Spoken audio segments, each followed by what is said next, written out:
The latch of the door moved with a click. The door itself opened slowly. "Who's that?" I said. "Oh, it is you," said a girl's voice. She came in, closing the door behind her. "What do you want?" I asked. She was tall and slim, under 20, I guessed. Her hair waved slightly. Chestnut-coloured it was. She was quiet, but one had to notice her. It was the texture of her as well as the line. She had placed my position by my movement and voice. Her gold-brown eyes were looking just over my left shoulder. Otherwise I'd have been sure she was studying me. She did not answer at once. It was an uncertainty which did not seem to suit the rest of her. I went on waiting for her to speak.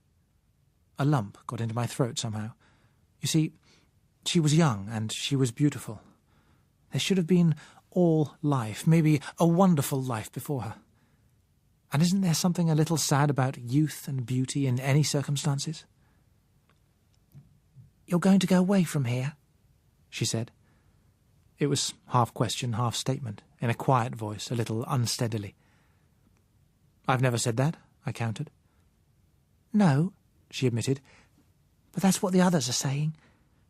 And they're right, aren't they?" I did not say anything to that. She went on, You can't leave them like this.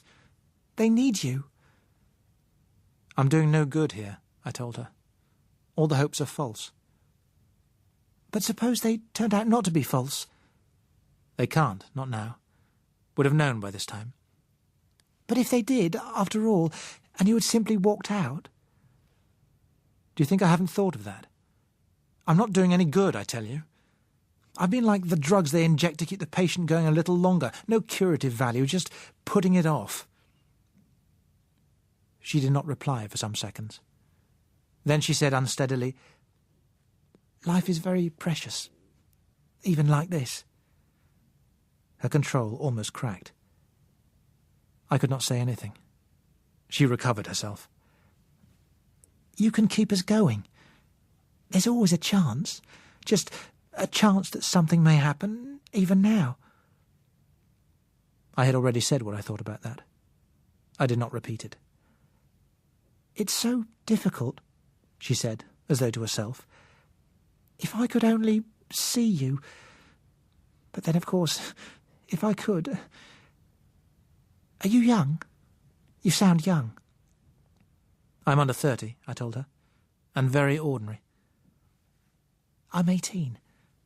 It was my birthday, the day the comet came." I could not think of anything to say to that would not seem cruel. The pause drew out. I saw that she was clenching her hands together. Then she dropped them to her sides, the knuckles quite white. She made as if to speak, but did not. "What is it?" I asked. "What can I do except prolong this a little?" She bit her lip, then... They said perhaps you were lonely," she said. "I thought perhaps if..." Her voice faltered, and her knuckles went a little whiter still. "Perhaps if you had somebody, I mean, somebody here, you might not want to leave us. Perhaps you'd stay with us." "Oh, God," I said softly. I looked at her standing quite straight, her lips trembling slightly. There should have been suitors clamouring for her lightest smile. She should have been happy and uncaring for a while, then happy in caring. Life should have been enchanting to her, and love very sweet. "You'd be kind to me, wouldn't you?" she said. "You see, I haven't..." "Stop it! Stop it!" I told her. "You mustn't say these things to me. Please, go away now." But she did not go. She stood staring at me from eyes that could not see me. "Go away," I repeated. I could not stand the reproach of her.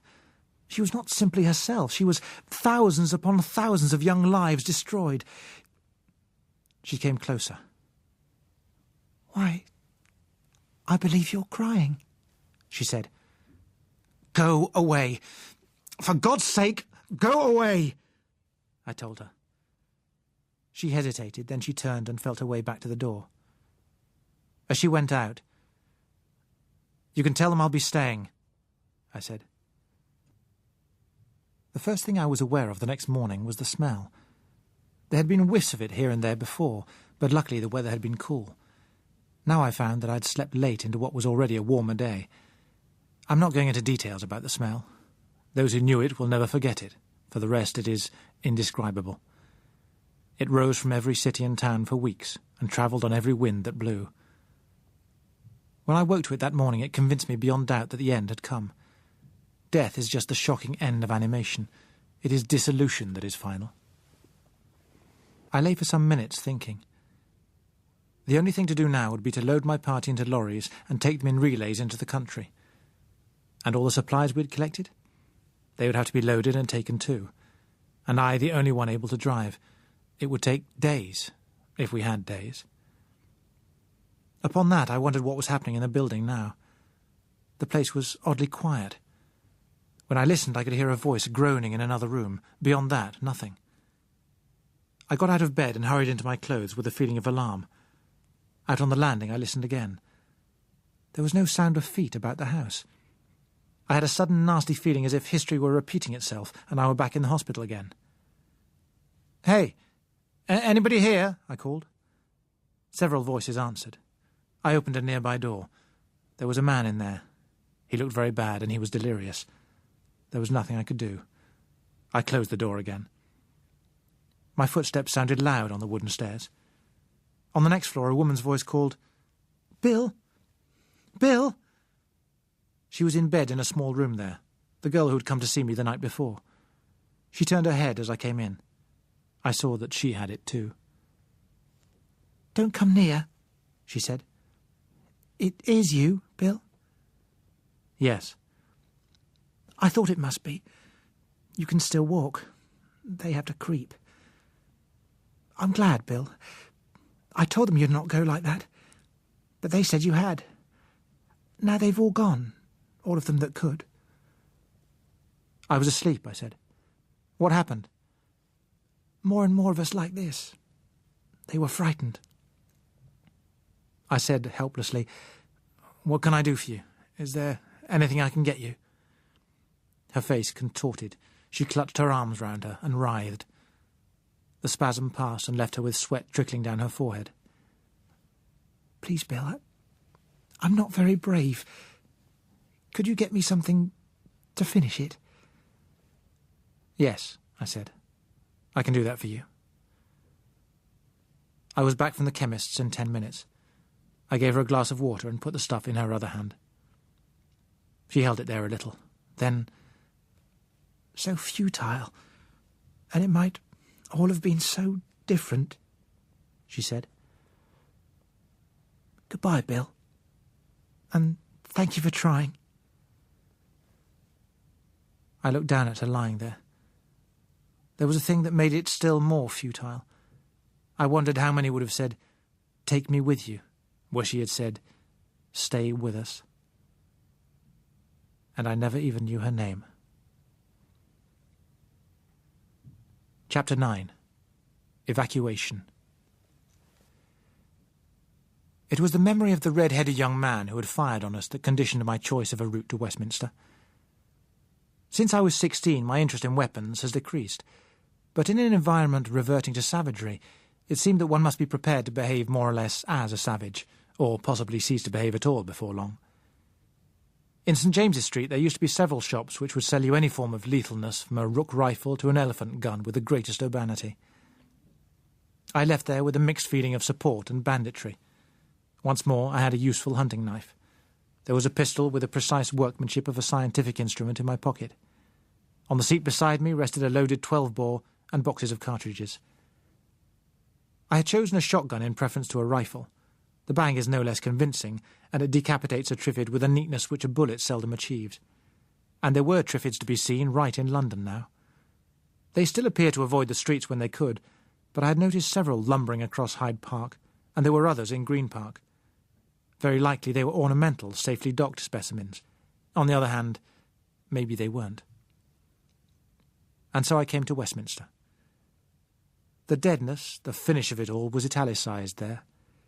The usual scatter of abandoned vehicles lay about the streets. Very few people were in sight. I saw only 3 who were moving. 2 were tapping their way down the gutters of Whitehall, the 3rd was in Parliament Square. He was sitting close to Lincoln's statue and clutching to him his dearest possession, a side of bacon from which he was hacking a ragged slice with a blunt knife.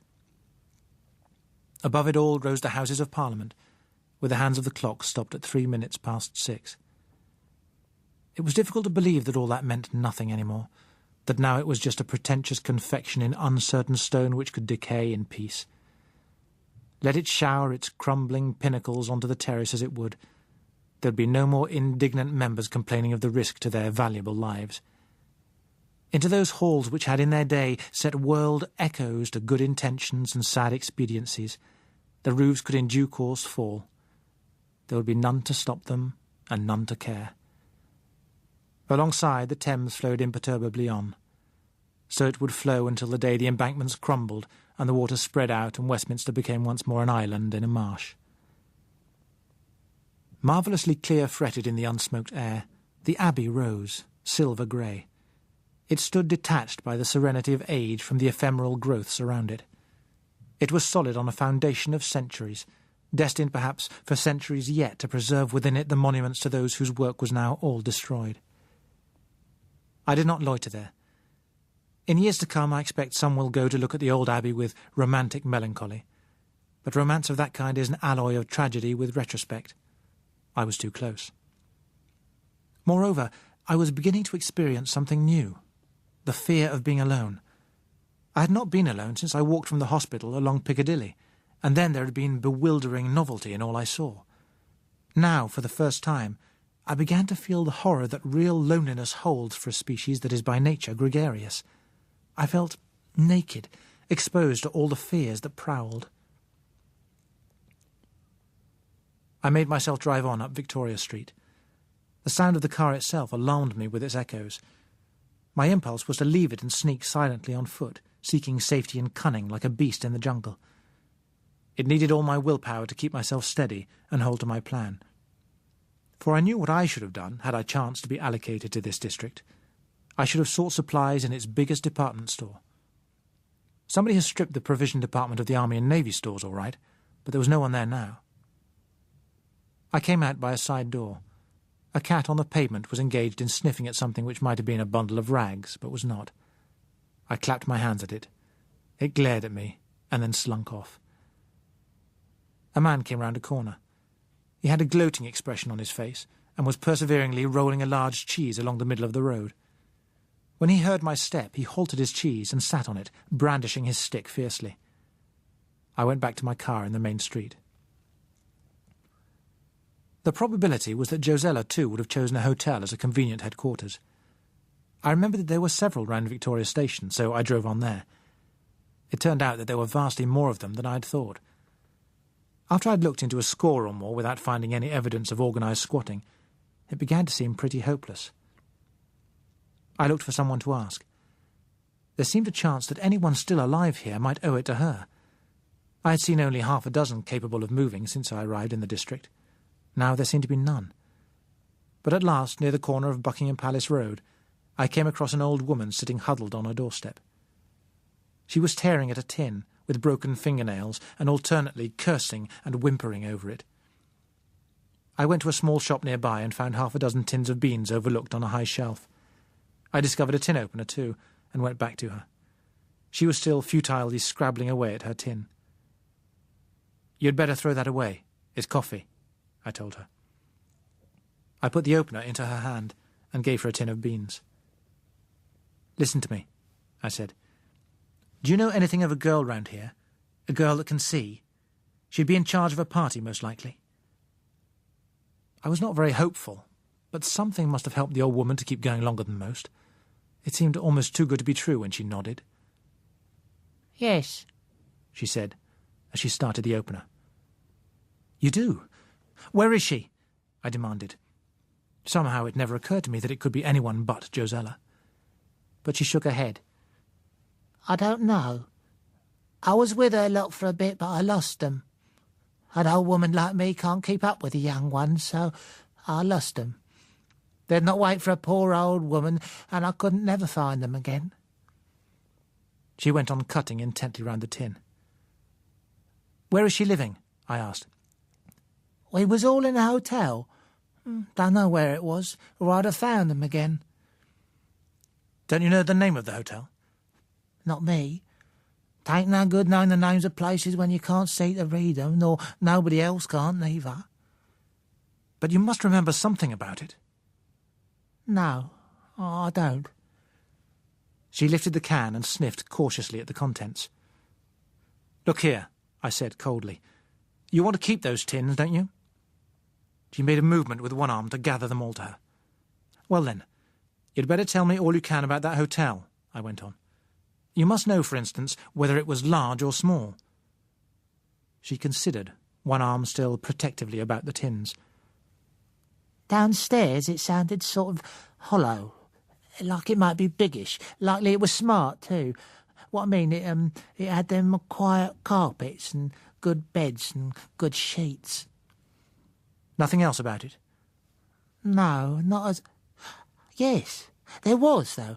It had 2 small steps outside, and you went in through one of them round and round doors." "That's better," I said. "You're quite sure of that? If I can't find it, I can find you again, you know." "It's God's truth, mister. 2 small steps and a round and round door." She rummaged in a battered bag beside her, brought out a dirty spoon, and began to taste the beans as if they were one of the jams of paradise. There were, I found, still more hotels round there than I had thought, and a surprising number of them had round and round doors. But I kept on. There was no mistaking it when I did find it. The traces and the smell were all too familiar. "Anybody here?" I called in the echoing lounge. I was about to go further in when a groan came from one corner. Over in a semi-dark recess, a man was lying on a settee. Even in the dimness, it was possible to see that he was far gone. I did not go too close. His eyes opened. For a moment I thought that he could see. "You there?" he said. "Yes, I want to—" "Water," he said. "For Christ's sake, give me some water." I went across to the dining room and found the service room beyond. The taps were dry. I squirted a couple of siphons into a big jug and took it back with a cup. I put them down where he could reach them.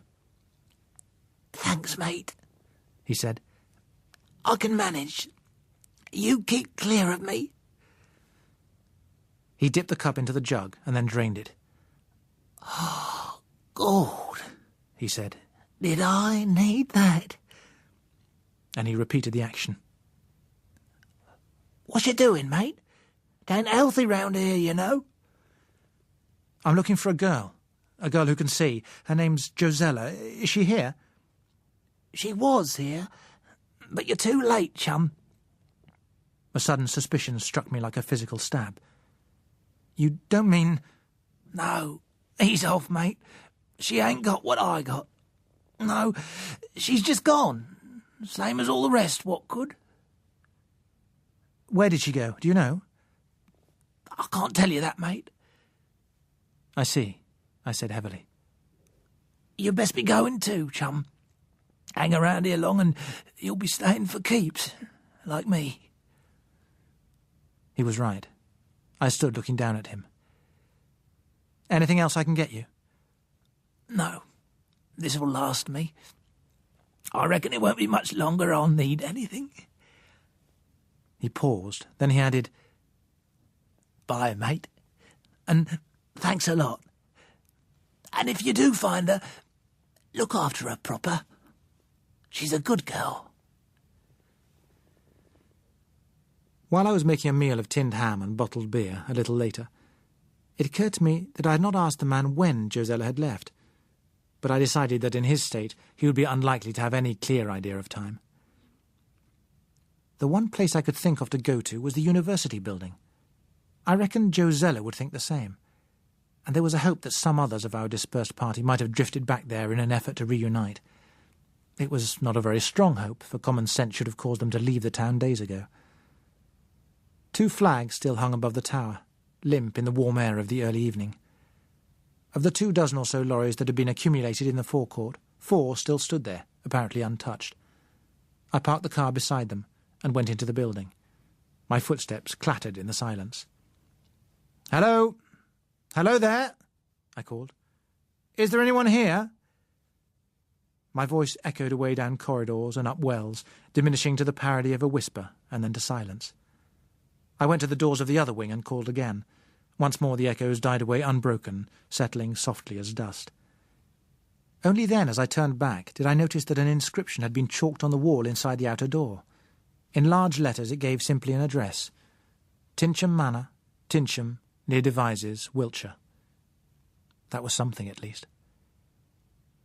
I looked at it and thought. In another hour or less it would be dusk. Devizes, I guessed, at 100 miles distant, probably more. I went outside again and examined the lorries. One of them was the last that I had driven in, the one in which I had stowed my despised anti-Triffid gear. I recalled that the rest of its load was a useful assortment of food and supplies. It would be much better to arrive with that than empty-handed in a car. Nevertheless, if there were no urgent reason for it, I did not fancy driving anything, much less a large, heavy-loaded lorry, by night, along roads which might reasonably be expected to produce a number of hazards. If I were to pile it up, and the odds were that I should, I would lose a lot more time in finding another and transferring the load than I would by spending the night here. An early start in the morning offered much better prospects. I moved my boxes of cartridges from the car to the cab of the lorry in readiness. The gun I kept with me. I found the room from which I had rushed to the fake fire alarm exactly as I had left it. My clothes on a chair, even the cigarette case and lighter where I had placed them beside my improvised bed.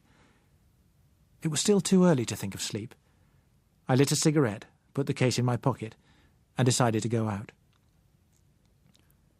Before I went into the Russell Square garden, I looked it over carefully. I had already begun to be suspicious of open spaces. Sure enough, I spotted one Triffid. It was in the northwest corner, standing perfectly still, but considerably taller than the bushes that surrounded it. I went closer and blew the top of it to bits with a single shot. The noise in the silent square could scarcely have been more alarming if I had let off a howitzer. When I was sure that there were no others lurking, I went into the garden and sat with my back against a tree. I stayed there perhaps 20 minutes. The sun was low and half the square was thrown into shadow. Soon I would have to go in. While there was light, I could sustain myself. In the dark, things could steal quietly upon me. Already I was on my way back to the primitive. Before long, perhaps, I should be spending the hours of darkness in fear, as my remote ancestors must have done, watching ever distrustfully the night outside their cave. I delayed to take one more look around the square, as if it were a page of history I would learn before it was turned. And as I stood there, I heard the gritting of footsteps on the road. A slight sound, but as loud in the silence as a grinding millstone. I turned with my gun ready. Crusoe was no more startled at the sight of a footprint than I at the sound of a footfall, for it had not the hesitancy of a blind man's. I caught a glimpse in the dim light of the moving fire. As it left the road and entered the garden, I saw that it was a man. Evidently he had seen me before I had heard him, for he was coming straight towards me. "You don't need to shoot," he said, holding empty hands wide apart. I did not know him until he came within a few yards. Simultaneously, he recognized me. "Oh, it's you, is it?" he said. I kept the gun raised. "Hello, Coker. What are you after? Wanting me to go on another of your little parties?" I asked him. "No. You can put that thing down. Makes too much noise anyway. That's how I found you." "No," he repeated. "I've had enough. I'm getting to hell out of here." "So am I said, and lowered the gun. "What happened to your bunch?" he asked. I told him. He nodded. Same with mine. Same with the rest, I expect. Still, we tried." "The wrong way," I said. He nodded again. "Yes," he admitted. "I reckon your lot did have the right idea from the start. Only, it didn't look right, and it didn't sound right a week ago." 6 days ago, I corrected him. "A week?" said he. "No, I'm sure—" "Oh, well, what the hell's it matter anyway?" I said. In the circumstances, I went on, what do you say to declaring an amnesty and starting over again? He agreed. I got it wrong, he repeated. I thought I was the one who was taking it seriously, but I wasn't taking it seriously enough. I couldn't believe that it would last, or that some kind of help wouldn't show up. But now look at it. It must be like this everywhere. Europe, Asia, America. Think of America smitten like this. But they must be. If they weren't, they'd have been over here, helping out and getting the place straight. That's the way it'd take 'em. No, I reckon your lot understood it better from the start. We ruminated for some moments, then I asked, this disease, plague, what do you reckon it is? Search me, chum. I thought it must be typhoid, but someone said typhoid takes longer to develop, so I'd not know. I don't know why I've not caught it myself, except that I've been able to keep away from those that have, and to see that what I was eating was clean. I've been keeping to tins I've opened myself, and I've drunk only bottled beer. Anyway, though I've been lucky so far, I don't fancy hanging around here much longer. Where do you go now? I told him of the address chalked on the wall. He had not yet seen it. He'd been on his way to the university building when the sound of my shot had caused him to scout round with some caution. I began, and then stopped abruptly. From one of the streets west of us came the sound of a car starting. It ran up its gears quickly, and then diminished into the distance. Well, at least there's somebody else left, said Coker, and whoever wrote up that address. Have you any idea who that would be? I shrugged my shoulders. It was a justifiable assumption that it was a returned member of the group that Coker had raided, or possibly some sighted person that his party had failed to catch. There was no telling how long it had been there. He thought it over. It'll be better if there's two of us. I'll tag along with you and see what's doing, OK? OK, I agreed. I'm for turning in now, and an early start tomorrow. He was still asleep when I awoke. I dressed myself much more comfortably in the ski suit and heavy shoes than in the garments I'd been wearing since his party had provided them for me. By the time I returned with a bag of assorted packets and tins, he was up and dressed too. Over breakfast we decided to improve our welcome at Tinsham by taking a loaded lorry each rather than travel together in one. And see that the cab window closes, I suggested. There are quite a lot of Triffid nurseries around London, particularly to the west. Uh-huh. I've seen a few of the ugly brutes about, he said offhandedly. I've seen them about, and in action, I told him. At the first garage we came to, we broke open a pump and filled up.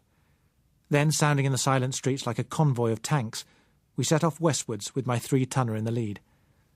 The going was wearisome. Every few dozen yards one had to weave round some derelict vehicle. Occasionally 2 or 3 together would block the road entirely, so that it was necessary to go dead slow and nudge one of them out of the way. Very few of them were wrecked. The blindness seemed to have come upon the drivers swiftly, but not too suddenly for them to keep control. Usually they'd been able to draw onto the side of the road before they stopped. Had the catastrophe occurred by day, the main roads would have been quite impassable, and to work our way clear from the centre by side streets might have taken days, spent mostly in reversing before impenetrable thickets of vehicles and trying to find another way round.